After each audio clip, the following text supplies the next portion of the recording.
Welcome back to VV Infotech channel. இன்னைக்கு நம்ம என்ன பார்க்க போறோம் அப்படின்னா மேனுஃபேக்சரிங் மாடலை பற்றி தான் பார்க்க போறோம்.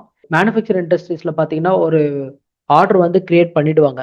அதில் வந்து பார்த்தீங்கன்னா ஒரு 5 குவான்டிட்டி ஆர் 10 குவான்டிட்டிக்கு வந்து ஒரு மேனுஃபேக்சரிங் ஆர்டர் கிரியேட் பண்ணிடுவாங்க. ஆனால் வந்து காம்பனண்ட் வந்து ஏதோ ஒரு குவான்டிட்டி பண்ணுறதுக்கான ரா மெட்டீரியல்ஸ் தான் நம்மக்கிட்ட இருக்கும். ஸோ அதுக்காக நம்ம என்ன பண்ணுறோம் அப்படின்னா ஃபர்ஸ்ட் அந்த ஒரு குவான்டிட்டி வந்து நம்ம வந்து மேனுஃபேக்சரிங் பண்ணிடுறோம். ஸோ பேலன்ஸ் இருக்கிற குவான்டிட்டிக்கு ஆட்டோ கிரியேட்டாக ஒரு பேக் ஆர்டர் வந்து ஜென்ரேட் பண்ணால் எப்படி இருக்கும்? ஸோ அதை வந்து நம்ம ஓடல வந்து ஒரு பெஸ்ட் ஃபியூச்சராக கொடுத்துருக்காங்க. ஸோ அதை எப்படி பண்ணலாம் அப்படின்றத இந்த வீடியோவில் பார்க்க போகிறோம். வாங்க வீடியோக்குள்ளே போகலாம். இப்போ வந்து பார்த்தீங்கன்னா நான் மேனுஃபேக்சரிங் ஆர்டர் வந்து ஓப்பன் பண்ணிக்கிறேன். ஸோ அதில் மேனுஃபேக்சரிங் ஆர்டர் வந்து ஒன்று கிரியேட் பண்ணலாம். ஸோ இங்கே வந்து பார்த்தீங்கன்னா நான் ஸ்டீல் டேபிள் அப்படின்ற மாதிரி நான் கொடுத்துக்கிறேன். ஸோ இங்கே வந்து பார்த்தீங்கன்னா அவைலபிளில் இருக்குது. ஸோ இதை வந்து நான் என்ன பண்ணுறேன், ஒரு 5 குவான்டிட்டியாக மாற்றுறேன். ஸோ இங்கே வந்து 5 குவான்டிட்டியை மாற்ற உடனே இப்போ என்ன ஆகுதுன்னா நாட் அவைலபிளில் இருக்குது. ஸோ பரவாயில்ல, இதை வந்து நான் கன்ஃபார்ம் பண்ணிக்கிறேன். ஸோ கன்ஃபார்ம் பண்ண உடனே இங்கே வந்து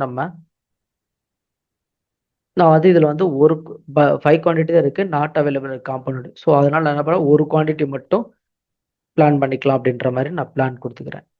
ஸோ பிளான் கொடுத்துட்டு ஒர்க் ஆர்டரில் நான் வந்து ஃபினிஷிங் கொடுத்துக்கிறேன். ஸோ ஃபினிஷ்ட் ஆகிடுச்சு. ஸோ இங்கே வந்து நான் ப்ரொடியூஸ் அப்படின்றத கொடுக்குறேன். ஸோ இங்கே வந்து உங்களுக்கு பார்த்தீங்கன்னா தெரியும், நான் ப்ரொடியூஸ் கொடுத்த உடனே ஆட்டோமேட்டிக்காக பேக் ஆர்டர் வந்து கிரியேட் ஆகுது. நம்ம டோட்டல் குவான்டிட்டி கொடுத்தது 5, ஆனால் இப்போ மேனுஃபேக்சர் பண்ணது ஒரு குவான்டிட்டி.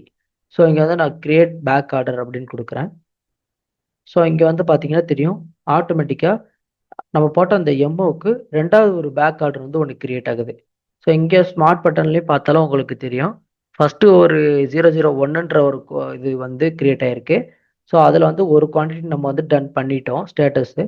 ஸோ பேலன்ஸ் இருக்கிறது பார்த்தீங்கன்னா அதே எம்ஓ 9ல் ரெண்டாவது எம்ஓ அது வந்து பார்த்தீங்கன்னா காம்பனண்ட் நாட் அவைலபிள் இருக்குது. ஸோ அதனால் வந்து கன்ஃபார்மில் இருக்குது 4 குவான்டிட்டி.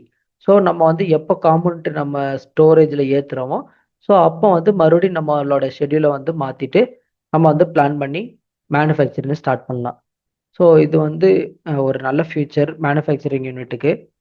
ஸோ இந்த வீடியோ உங்களுக்கு யூஸ்ஃபுல்லாக இருக்கும்னு நம்புகிறேன். தேங்க்யூ ஃபார் வாட்சிங்.